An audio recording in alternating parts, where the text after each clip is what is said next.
मैं कशिश और स्वागत है आपका जनता तक में। देखा जाए यहाँ पर तो संसद हो गया, बहुत सारे मुद्दे हो गए देश में जो सरकार के खिलाफ लगातार देखने को मिल रहे हैं। पहलवानों का मुद्दा लगातार हम आपके साथ साझा कर रहे हैं कि यहाँ पर न्याय की लड़ाई लड़ रही वो बेटियां जिनकी सुनने को राजी नहीं सरकार। अब देखा जाए यहाँ पर संसद का जिस दिन उद्घाटन होने वाला 28 मई का दिन बहुत अहम माना जा रहा है, क्योंकि उस दिन उद्घाटन भी है, विपक्ष भी पूरा मैदान में उतरा और साथ ही पहलवान भी संसद तक जा रहे हैं। ये तमाम तरीके की खबरें लगातार हम आप तक पहुंचा रहे हैं। हमारे साथ यहाँ पर सुदेश जी है। तो यही सवाल है, 28 तारीख का जो दिन है वो ऐतिहासिक दिन माना जा रहा है और यहाँ पर पहलवान भी वहाँ पहुंचेंगे, तो किस तरीके से देख रहे हैं? देखिए, हमारी बेटियां 1 महीना 4 दिन से लगातार सड़कों पे बैठी हुई हैं और आरोपी को अभी तक गिरफ्तार नहीं किया गया है। इसीलिए हम चाहते हैं कि वहाँ पे पूरे देश की मातृशक्ति पहुँचेगी 28 तारीख को।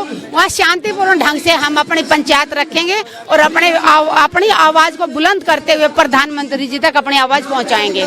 लेकिन यहाँ पर देखा जाए कि पूरा विपक्ष भी इकट्ठा होगा, विपक्ष के काफी सारी पार्टियों के लोग यहाँ पर भी आ रहे समर्थन देने के लिए। तो वहाँ पर जब पहुँचेंगे, इधर से पहलवान उधर से विपक्ष, तो कैसे शांतिपूर्ण तरीके से प्रदर्शन होगा या बैठे रहेंगे? देखिए, मैं विपक्ष क्या, मैं तो सरकार में बैठे लोगों से भी कहना चाहूंगी कि आप सब भी आए बेटियों के समर्थन में। जो जिसका जमीर जिंदा है वो किसी भी पार्टी से जुड़ा हो, बीजेपी में बैठे लोगों से कहना चाहूंगी कि अगर आप लोगों का जमीर जिंदा है तो जरूर बेटियों के साथ आएं और बेटियों को न्याय दिलाने में इनका सहयोग करें। यहाँ पर थोड़ी सी बात संसद को लेकर कर लेते हैं। देखा जा रहा है कि विपक्ष किस तरीके से उग्र हो रहा है, यहाँ पर खिलाफ हो रहा है कि राष्ट्रपति मुर्मू को मौका नहीं दिया जा रहा, तो उसको लेकर क्या कहेंगे? एक महिला होने के नाते, भारतीय महिला होने के नाते मैं भी यही कहूंगी कि अगर हमारे देश का नई पार्लियामेंट का उद्घाटन हमारे देश की राष्ट्रपति मैडम करें तो मुझे महिला होने के नाते मुझे बहुत गर्व महसूस होगा और कि हमारे पार्लियामेंट की उद्घाटन एक हमारी महिला कर रही है और जो देश की राष्ट्रपति है उससे महिलाओं के लिए एक सम्मान की बात है। 1975 से 1987 का समय देखा जाए तो राष्ट्रपति को मौका नहीं दिया गया था कांग्रेस में, तो फिर बीजेपी से उम्मीद कैसे? नहीं दिया गया था ना, तो इसीलिए तो बीजेपी को लाया कौन? कांग्रेस में कुछ कमियां रही होंगी तभी बीजेपी को लाए ना। अगर उन्होंने नहीं किया, सेम ये करेंगे तो फायदा क्या हुआ? अगर कांग्रेस ने जो गलतियां करी वही गलतियां बीजेपी भी करे तो दोनों में फर्क क्या रहा? तो इसी उम्मीद से लोग लाए होंगे ना कि जो कमियां उनमें थी, जो काम पूरे उन्होंने नहीं किए, ये काम पूरा करें। तो फिर अगर वो अभी भी उन्हीं से कंपेयर करेंगे तो फायदा क्या हुआ?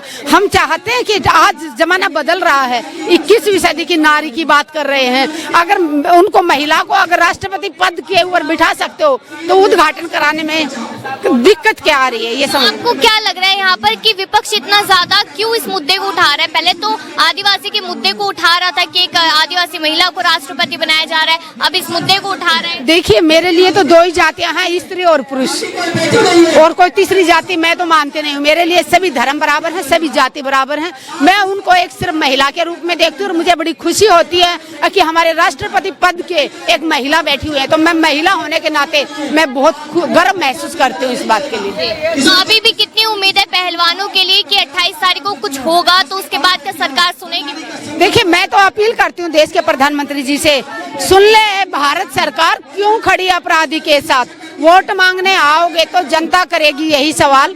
जिसको भारत का गौरव बोला, परिवार की बेटी बोला, 1 महीने से बैठी हैं जंतर मंतर के दरबार। सुन ले भारत सरकार क्यों खड़ी अपराधी के साथ, क्यों दे रही अपराधी के साथ?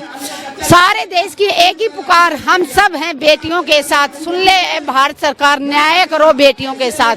प्रधानमंत्री जी से अपील करती हूँ, प्रधानमंत्री जी काफी सो चुके आप, अब तो कुंभकर्ण की नींद से जागो और अपने देश की बेटियों को, देश का मान सम्मान, जिन्होंने तिरंगे की शान बढ़ाई, ये बेटियां यहाँ बैठी है तो कहीं ना कहीं आप तिरंगे का भी अपमान हो रहा है। जिन बेटियों ने मेडल लाके देश की शान बढ़ाई, आज उन बेटियों को अपने न्याय की भीख मांग रही हैं, यहाँ बैठी हुई हैं। कुछ लोग, ये आखिरी सवाल है, लेकिन कुछ लोगों का ये कहना है कि जब ऐतिहासिक दिन है 28 मई को, नई संसद का उद्घाटन है, पहलवान वहाँ पहुँचेंगे तो किस तरीके से अपने देश की इमेज जाएगी कि ऐतिहासिक दिन के दिन इस तरीके से प्रदर्शन वहाँ पर? नहीं तो प्रदर्शन नहीं करे, हम तो शांति से बैठे। संसद क्या है? देश की सबसे बड़ी पंचायत है।